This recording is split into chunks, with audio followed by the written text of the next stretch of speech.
Bienvenue sur le podcast Astuces de com. Je suis Natalia, dirigeante de l'agence de communication Optimize NC et du centre de formation digitale Optimize Learning à Bordeaux. Ici, sur ce podcast, je vous partage des trucs et astuces pour améliorer votre communication au quotidien. Vous n'avez pas encore fait appel à moi? Je rafraîchis votre plan de com avec un rendez-vous de 2 heures. N'oubliez pas de réserver votre place dans mon calendrier. En attendant, place à mes conseils. J'espère que vous êtes prêts. Je vous souhaite une bonne écoute. Bonjour à tous et bienvenue sur le podcast Astuces de com. Et aujourd'hui, je suis super contente puisque je continue la série Boost ta com et on va parler de SEO donc pendant le mois de février. Et je ne suis pas seule, je suis accompagnée de Caroline. Bonjour Caroline. Bonjour Natalia. Comment vas-tu ? Très bien. C'est très bizarre parce qu'en fait, avec Caroline, on est amies, on partage nos bureaux, on vient de se voir ce matin et de faire comme si on démarrait une conversation. Voilà, comme ça, vous savez tout. Donc, je suis super contente que tu viennes pour la 2e fois sur le podcast. De quoi on va parler aujourd'hui ? Je crois qu'on va parler de mon domaine, ça sera plus simple. Donc, le référencement naturel. C'est parfait. Donc, juste pour vous expliquer, si vous nous écoutez, donc il y aura 3 épisodes à la suite pour parler de SEO. Donc aujourd'hui, on va parler on va faire une checklist. Donc Caroline va vous faire votre checklist SEO. Ensuite, le 2e épisode, ça sera les 6 erreurs à ne pas commettre pour vos articles de blog. Et enfin, le 3e épisode, on parlera d'outils indispensables pour le SEO. C'est bien ça ? Exactement.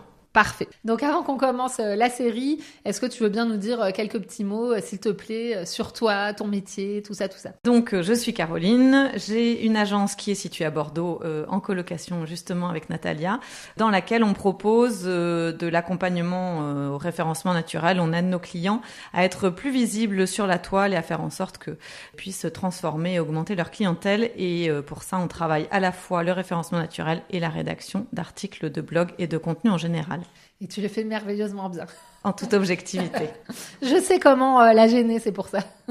Et du coup, pourquoi tu as décidé de faire ce métier, dans la com, marketing, etc. C'est assez large les sujets. Pourquoi tu as choisi le SEO et la rédaction de contenu ?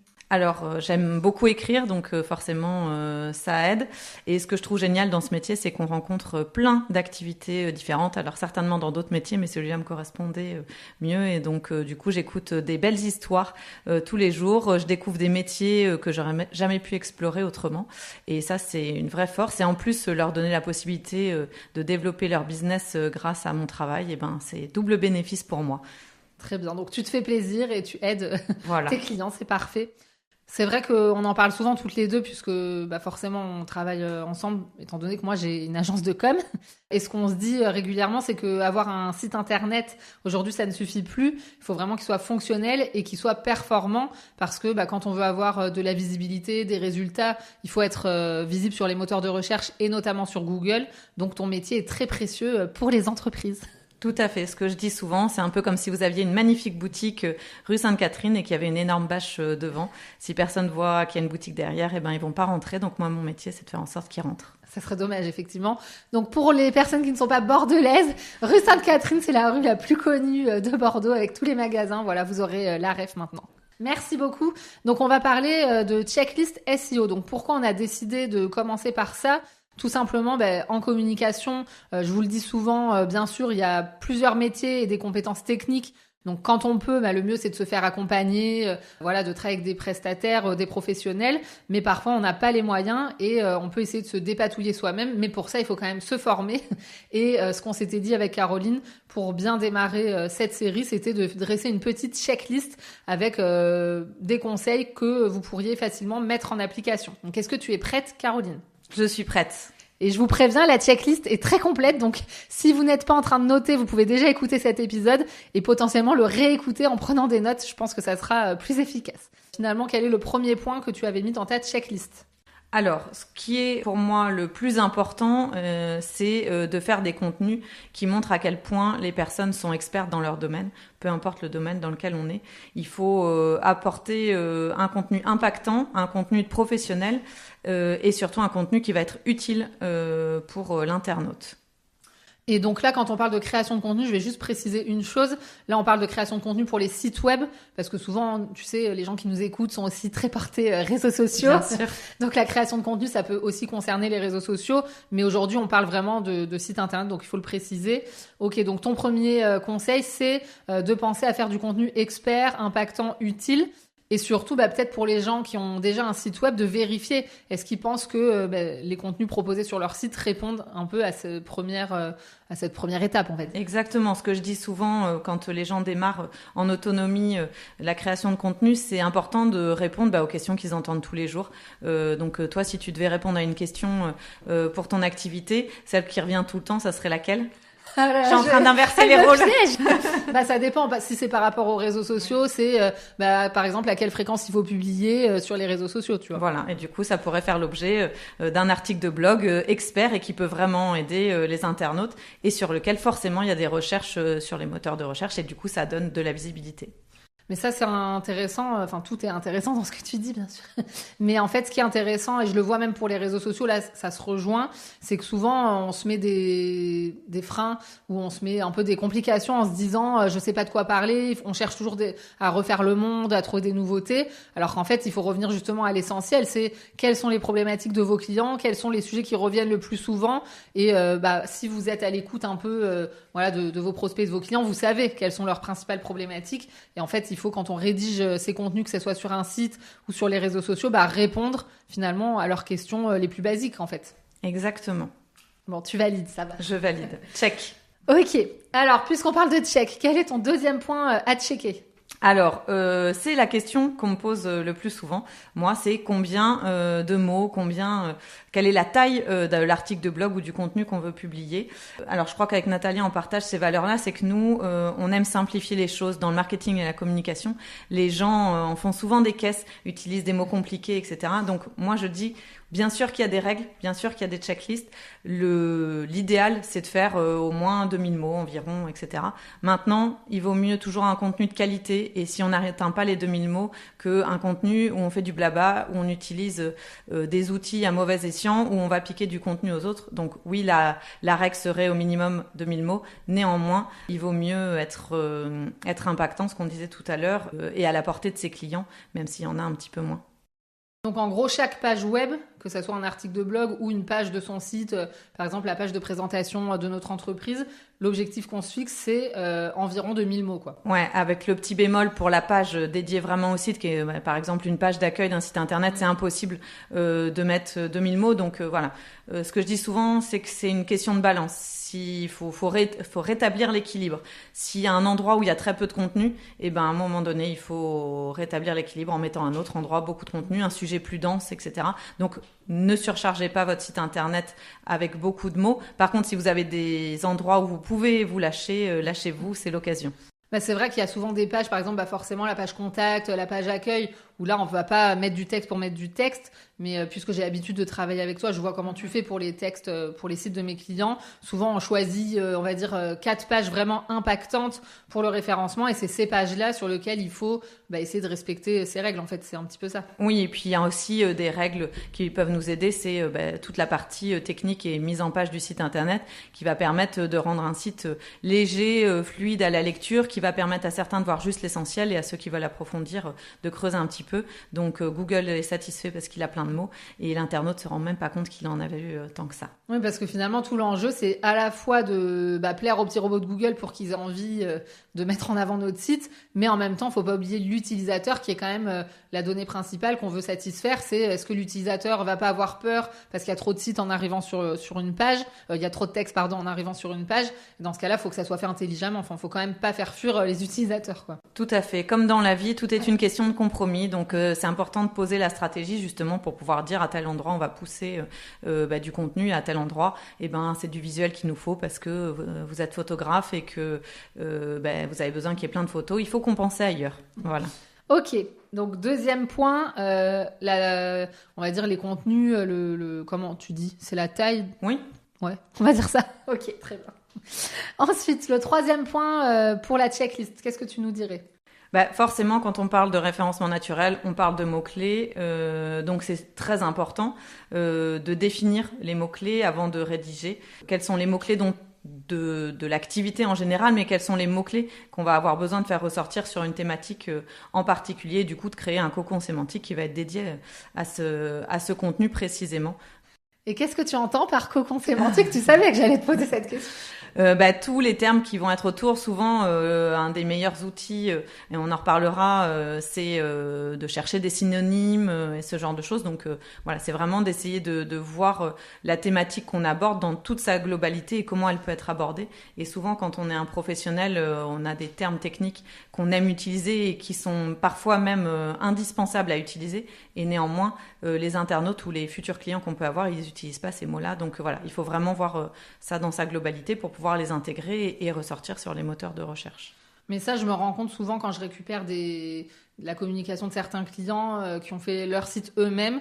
Ils me disent, bah oui, j'ai mis des mots-clés, mais en fait, on se rend compte rapidement qu'ils ont mis des mots-clés comme ça leur revenait en vrac, mais ils n'ont pas vraiment creusé le sujet. En fait, des mots-clés, c'est pas juste glisser quelques mots comme ça. Il faut vraiment avoir une réflexion, faire des recherches et voir le sujet dans sa globalité, quoi. Oui, tout à fait. Ce qui est très important avant de se lancer dans la rédaction de contenu, c'est vraiment de faire une étude, qu'elle soit faite en autonomie ou que quelqu'un le fasse pour vous, mais vraiment étudier quels sont les mots-clés qui sont recherchés. Et surtout, parfois, ça peut quand même un peu dévier, parce que même si on est un professionnel, par exemple, du bien-être, parfois on va aller sur des sujets qui sont peut-être un petit peu éloignés du cœur de métier, et du coup, forcément, les mots-clés sont plus tout à fait les mêmes, et ça permet de ramener des clients différents et d'étendre sa cible. C'est malin. N'est-ce pas? Très bien, très bien. Ensuite, qu'est-ce que tu nous as mis dans ta checklist? Alors, du coup, on parlait des mots-clés, ça va avec. Ce qui facilite la rédaction, c'est d'essayer d'avoir un objectif. Comme dans toute bonne stratégie, il faut avoir un objectif. Et l'objectif dans la création, alors là, par exemple, d'un article de blog, ça va être d'avoir ce qu'on appelle une requête de rédaction. Un mot-clé qui est un petit peu le mot-clé principal qu'on va essayer d'obtenir. Donc, en gros, si on simplifie, quelle est la recherche sur les moteurs de recherche que vous voulez atteindre sur le sujet. Si on parle, je sais pas moi, des microbes de l'hiver parce que vous êtes pharmacien, du coup, il va falloir qu'on aille rechercher vraiment la recherche actuelle, et ça sera l'objectif. Et du coup, en fonction de cette requête, on va décliner des mots-clés et une façon d'aborder le sujet et toute une méthode de rédaction et de tout ce qui va autour à la fois technique pour pouvoir se rendre visible. Voilà. Alors, il existe des outils pour ça, mais c'est pour après. Et ce qu'il faut comprendre aussi, dis-moi si je dis des bêtises, parce que je peux dire des bêtises aussi, chaque page finalement d'un site a sa propre requête.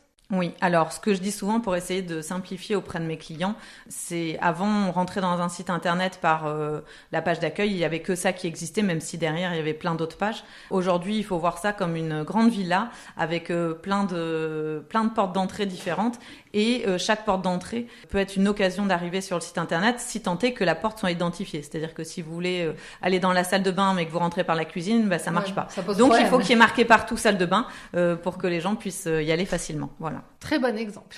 Merci. Ok. Et ensuite, je crois que pour le prochain point qui est important aussi à garder en tête pour son SEO, tu veux nous parler justement d'un peu de technique. Oui, alors c'est toujours difficile quand on fait une checklist pour que ça soit accessible, mais malgré tout, le référencement naturel, il y a toute une partie qui est technique, qui passe par comment on va mettre des balises. Alors les balises, c'est du code par-ci par-là qui va permettre d'identifier à Google justement ce qui est important pour vous dans les contenus. Donc on retrouve ces balises sur les titres principaux. Souvent, ce que je dis, c'est un peu comme les rédactions qu'on faisait à l'école où il y avait le titre principal de la rédaction, grand 1, grand 2, petit a, petit b. C'est un peu ça. Et du coup, en fonction de comment on met la catégorie, ça s'appelle des HN, voilà, je vous passe les détails. H1, H2, voilà. Du coup, on va dire à Google, ça c'est le titre le plus important, ça c'est le titre le moins important. Il va comprendre en fait le processus et c'est plus facile à identifier. C'est valable pour les images et c'est valable pour tout ce qui va à côté du contenu. Donc c'est important à identifier. Là en fait on parle en fait de tout ce qui est balises, métadonnées, métadescription, la hiérarchisation des titres, c'est toutes les choses un peu techniques, ça où effectivement c'est important de faire appel à un professionnel ou de se former parce que c'est quand même moins simple que le reste, je trouve. Oui, tout à fait. Alors maintenant il existe quand même sur la plupart des sites, notamment sous WordPress, quand le développeur livre le site internet, tout est déjà balisé, il n'y a plus qu'à rentrer les champs, ce qui facilite quand même le travail des personnes qui vont rédiger pour leur site internet. Donc voilà, quand c'est bien fait, du coup c'est assez facile à mettre en œuvre. Mais ça n'empêche, même avec ces outils, toi et moi on le sait puisque tu fais des diagnostics de sites, que parfois on a des petits clients qui ont voulu un peu magouiller et qui n'ont pas choisi le bon niveau de titre et qui ont sauté, par exemple le H2, qui sont passés du H1 au H3. Bon là on parle un peu chinois, mais du coup c'est problématique. Mais toi avec tes outils au moins tu peux le détecter et on peut régler le problème. Voilà, ce qui est important, c'est qu'en effet, quand un site internet est livré, il faut vérifier que tout ça est mis en place pour faciliter la vie du professionnel qui va l'utiliser au quotidien s'il sous-traite pas cette partie-là. Et puis ensuite, ne pas se permettre trop de folie pour respecter le cadre, parce qu'il y a quand même un cadre. Et oui, c'est important le cadre. C'est comme avec les enfants. C'est ça. Ok, très bien. Et ensuite, donc, qu'est-ce que tu peux nous dire d'autre dans les points à prendre en compte? Alors, ce qui est très important et ce que je dis souvent, dans la typologie de moi des clients que j'accompagne, c'est pas forcément des gens qui ont la possibilité de pouvoir publier des articles une fois par semaine, etc. Et s'il y a une règle à retenir, c'est toujours pareil, c'est une question de balance, c'est une question de compromis. Il faut être constant. Si on n'a pas la possibilité de publier, on va dire, 5 articles par mois. Oui, on n'aura pas les mêmes performances qu'un site concurrent qui va le faire. Par contre, si on publie 5 articles d'un coup, qu'on fait plus rien pendant 6 mois, qu'on s'y remet, etc., ça, c'est pas la bonne stratégie. Donc, il vaut mieux prendre le temps, se poser, analyser, mettre en place une stratégie, mettre en place un planning, un planning de contenu éditoriaux qu'on va pouvoir dérouler dans le temps et s'y tenir. Ensuite, si vous les faites parce que vous avez décidé de vous faire un week-end spécial blog, vous avez le droit, mais voilà, vous les mettez. Faire du batching. Voilà, vous faites comme pour les réseaux sociaux, vous programmez. Et aujourd'hui, les outils web permettent de programmer et de publier à la date que vous leur avez définie. Mais voilà, ça permet de créer une constance et aussi de montrer que vous êtes toujours là régulièrement, que les contenus sont mis à jour et c'est important. Ce conseil, il me fait vraiment très plaisir parce que j'en parle tout le temps dans mon podcast, la régularité en communication en général, que ça soit, comme tu dis là, dans les articles de blog, ça peut être avec une newsletter, ça peut être sur ses réseaux sociaux ou quand on a un podcast ou bien une chaîne YouTube. En fait, le pire truc qui peut arriver, c'est d'en faire beaucoup d'un coup et de plus rien faire et de reprendre ensuite. Et il vaut mieux faire moins mais bien et programmer pour être régulier. Et ça valable dans toute la communication en général. Je pense que c'est valable dans beaucoup de domaines, mais en effet, il vaut mieux faire moins et le faire bien.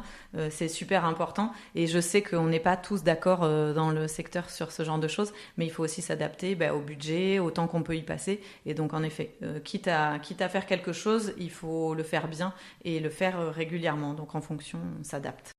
Ok. Et ensuite, qu'est-ce que tu nous mijotes Je vais encore aller dans le sens de Natalia. Ça va lui faire plaisir. Il faut relayer, bien sûr, un des éléments indispensables du référencement naturel. C'est la notoriété. Donc forcément, si vous écrivez des articles, si vous publiez un nouveau site, quoi que vous fassiez, il faut le relayer. Et les réseaux sociaux sont un des moyens de relayer, mais ça peut être une newsletter, ça peut être en parler dans votre réseau, peu importe. Mais forcément, plus vous attirez les internautes sur votre site, plus vous relayez ce que vous écrivez, plus ça lui donne de valeur, à la fois auprès des personnes qui vont lire, mais forcément auprès des moteurs de recherche, c'est super important. Oui, parce qu'en fait, plus on a de trafic sur des pages clés de son site, ou même sur son site en général, et plus les petits robots Google sont contents, et vous mettent une bonne note, et vous font remonter. En fait, c'est tout ça. Il faut se montrer de façon plus ou moins discrète en fonction des personnalités, mais c'est important que votre contenu soit mis en avant. Très bien. Et je crois que tu as un dernier point à intégrer dans ta checklist. Oui, alors si je m'écoutais, la checklist aurait été beaucoup plus longue, mais il fallait être raisonnable. Elle m'a dit d'être raisonnable. Donc, le dernier point qui est important, c'est quand même ce qui est lié, ce qu'on appelle le maillage. Donc, c'est les différents liens qu'il peut y avoir dans un site. C'est très important de le faire parce que ça crée de la cohérence et que, Google, c'est comme dit, c'est le mot de Natalia que je vais utiliser, les petits robots qui vont aller d'un lien à un lien et qui vont permettre de comprendre à la fois la complexité, mais aussi la façon dont est construit le site internet. Donc, souvent, on peut avoir un contenu un peu principal qui est sur une donnée un peu générale de ses articles de blog et qui va découler sur sur plein de déclinaisons. Et le fait de faire des liens entre les articles, ça va permettre de créer de la cohérence. C'est bon pour le référencement naturel. C'est valable, donc c'est ce qu'on appelle les liens internes au sein d'un même site. C'est valable aussi, et ça donne une bonne note pour votre site internet. C'est très scolaire, le référencement naturel, finalement, je me rends compte. Ah, c'est pour ça que t'aimes ça.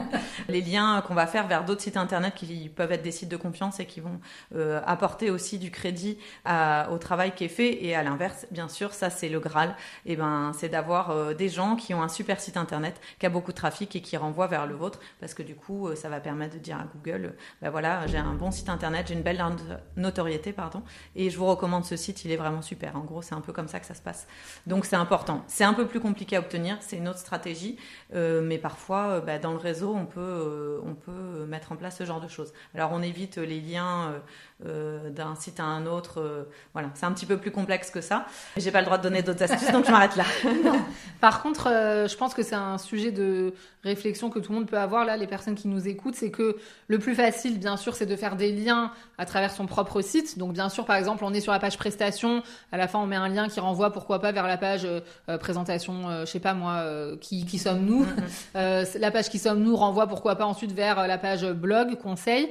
Et il y a aussi le truc, c'est que quand on rédige ses articles de blog, donc c'est de faire des liens entre ses propres articles. Donc, par exemple, imaginons, je fais un article sur le thème de LinkedIn, donc 12 conseils pour bien utiliser LinkedIn, et que j'avais rédigé un post sur comment optimiser son profil LinkedIn et faire sa bannière LinkedIn, on pourrait renvoyer vers cet article. En fait, c'est ça qui est hyper important, et de réfléchir quand on rédige ses articles ou quand on rédige ses contenus à comment on peut faire des liens donc internes, et après les liens externes, effectivement, comme tu dis, qui sont plus compliqués à obtenir, mais peut-être y réfléchir parce que vous avez peut-être des gens à qui vous pourriez demander, à qui ça serait cohérent, mais il faut le faire vraiment sur des sites cohérents, donc comme tu dis, qui sont des sites de qualité et appréciés par Google, et que ce soit cohérent aussi par rapport à la thématique et au métier, je pense. Oui, tout à fait. C'est pour ça que c'est important. On en revient au premier point de la checklist, et la boucle est bouclée.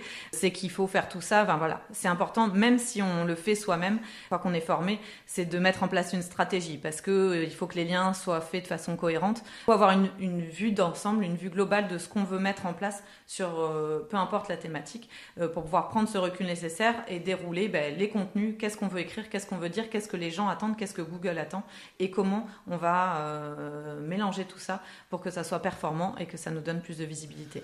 Et le but, finalement, c'est que les gens qui regardent notre site et les petits robots, comme j'aime bien le dire, comprennent quel est notre sujet d'expertise et qu'on ait un peu une référence dans notre domaine. Donc, c'est un travail de fond, faut pas se leurrer, ça peut prendre du temps, mais il faut que ce soit l'objectif global. Donc, si tu me permets, je vais faire un petit récapitulatif très opérationnel de ta checklist. Donc, le premier point, on a dit créer du contenu vraiment expert, impactant, utile. Le deuxième point, c'est pour chaque page de votre site ou pour vos articles de blog, en tout cas les pages importantes, essayez d'être autour des 2000 mots par page. Ensuite, on a parlé de cocon sémantique et de choix de mots-clés qui est très important. Après, on a parlé des requêtes cibles, des requêtes de rédaction. Donc, choisir un peu pour chaque page quelle est la requête que vous souhaitez mettre en avant. Ensuite, on a parlé technique, donc de penser à tout ce qui est balises, métadonnées, métadescription, etc. Et les titres. Ensuite, on a parlé de constance, donc d'être bien régulier. Ça, c'est vraiment pour les contenus additionnels qu'on va rajouter, notamment les articles de blog. On a parlé de l'importance de relayer les contenus, par exemple de partager sur les réseaux sociaux ou dans votre réseau ou dans une newsletter des liens qui renvoient vers votre site ou vos articles de blog. Et pour terminer, Caroline nous a parlé de maillage interne, externe, de faire des liens. Est-ce que j'ai bien résumé cette checklist, Caroline ? C'est parfait. Ouf, parce que sinon il fallait tout reprendre, on était mal barrés. En fait, donc là on a fait un tour d'horizon, je pense, c'est même plus qu'une checklist finalement, c'est un peu un tour d'horizon de tous les aspects sur lesquels il faut s'attarder quand on veut travailler son référencement naturel. Comme tu l'as dit, il y aurait plein d'autres choses qu'on pourrait mettre en avant. Moi, ce que j'aime bien aussi dire, et je pense que c'est toi qui m'as inculqué ça, c'est que ok, c'est bien la technique, il faut faire plaisir, c'est un peu scolaire, etc. Mais il faut pas non plus oublier le côté histoire qu'on raconte. Et ça, c'est ta force, je trouve, faut pas juste que les textes plaisent à Google, il faut aussi que ça montre vos valeurs qui vous êtes, et que les textes vous ressemblent. Et toi, du coup, c'est ce que tu fais. Comment tu arrives à mêler les deux ?